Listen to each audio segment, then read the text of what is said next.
L'édito politique en ce lundi d'Eugénie Bastier du Figaro. Eugénie, vous revenez, je le disais, sur le meeting samedi d'Emmanuel Macron. Vous nous dites d'abord ce qu'est le macronisme. C'est quoi le macronisme ? Oui, écoutez Samuel, on parlait à propos d'Emmanuel Macron d'un véritable objet politique non identifié. Il ne cesse de grimper dans les sondages sans qu'on parvienne vraiment à savoir quels sont les ressorts de son succès. Et bien, samedi, il nous a donné un peu les clés de sa doctrine politique. Et ce n'était pas triste. Devant une foule adonnée à une idolâtrie frôlant le culte de la personnalité, Macron s'est livré à une succession stupéfiante de lapalissades idéologiques. J'en cite quelques-unes. Réconcilier la France avec le monde, réconcilier la liberté avec l'égalité, créer un avenir collectif, corriger les excès du capitalisme, se battre contre la pollution et améliorer les relations internationales.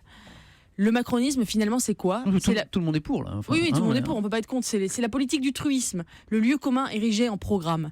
Il y avait plus de concret dans l'hologramme de Jean-Luc Mélenchon que dans son heure de discours.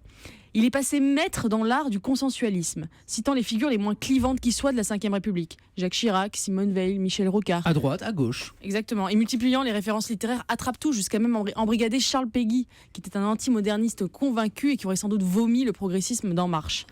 Il a d'ailleurs terminé son discours en disant qu'il n'y avait pas de culture française et en chantant la Marseillaise la main sur le cœur comme le font les Américains, ce qui montre un peu son absence de culture politique. Eugénie dit tout ce matin, Macron, est-ce une bulle ? Attention Samuel à ne pas le sous-estimer, ça fait des mois qu'on nous dit qu'il va exploser, mais ce n'est pas parce qu'on est une bulle qu'on ne peut pas arriver à l'Elysée.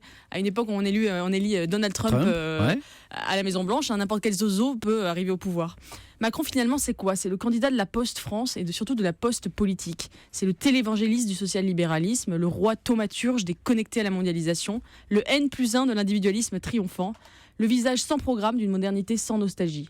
Il va chercher les abstentionnistes, les personnes dépolitisées et les nourrit d'un populisme optimiste, d'une bienveillance sans heurts, d'une politique sans conflit. Là où ses concurrents assument des propositions et des lignes politiques très tranchées, Emmanuel Macron fait délibérément le choix de proposer une révolution passive, une soumission souriante au monde tel qu'il va. Il nous propose finalement d'enfoncer les portes ouvertes dans la bonne humeur, de prendre le train en marche de la mondialisation libérale, de nous adapter ou de mourir. Son slogan finalement ce n'est pas la France en marche, mais marche ou crève. À savoir si, comme la grenouille de La Fontaine qui voulait être comme le bœuf, ce n'est pas lui qui explosera le premier. Mitterrand avait été le candidat du programme commun, Macron serait donc celui du lieu commun, si je vous ai bien suivi, voilà. Eugénie. C'était l'édito politique d'Eugénie Bastier du Figaro. À lundi, Eugénie.